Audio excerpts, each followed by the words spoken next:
For months now, two candidates have been separating themselves from the rest of the pack. On the Democratic side, that's former Secretary of State Hillary Clinton. As Jim pointed out, she's going to take Texas and a number of other states this evening. On the Republican side, businessman Donald Trump. In the latest opinion poll released on Super Tuesday, Clinton is still ahead of her competitor, Senator Bernie Sanders, but he's trimmed her lead now to just 10 points. On the other side, Trump seems unstoppable. His closest competitors are Senator Marco Rubio and Ted Cruz, and they are far behind, as you can see by the numbers. So are they making up any ground tonight? Let's go to Jessica Stone. She's live nearby in Virginia, where it's a close contest there, isn't it? At least on the Republican side.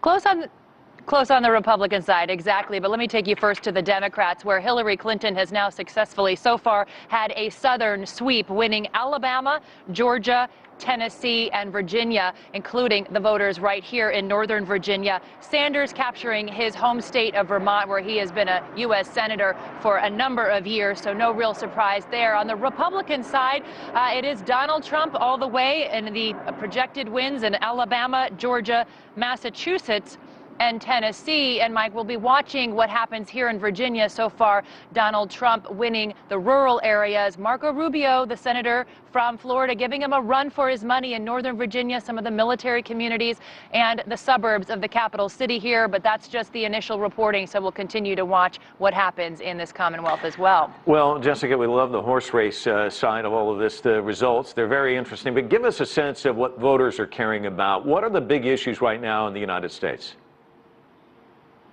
I think the big issues are education, better education, being able to pay for education, getting better jobs, because so many Americans are working, but they want to make more money for their families. And also this overwhelming groundswell that people just don't want to elect an average politician, somebody who's been around for a while. They want an outsider and somebody who's not relying on the establishment of raising money on Wall Street.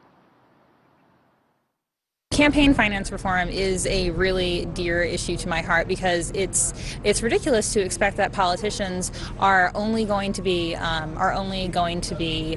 working for their people when they have to spend so much time going out and raising tons of money. It's taking away from their jobs. It's taking away from the attention that they can give to their constituents, because they have to focus on raising tons of money from lots of donors. I just don't want to see career politicians anymore. I'm just done with it. Everything I hear from people are just like, how can you afford to do this? So it's just burned out on it. So I'm just going to go with somebody that's real and who's not a career politician. Who is that in this race, do you think? Oh, Trump. I'm all in.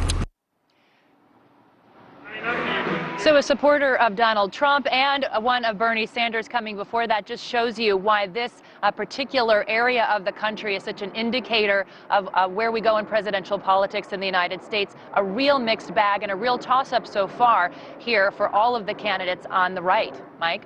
Jessica Stone live for us in Virginia.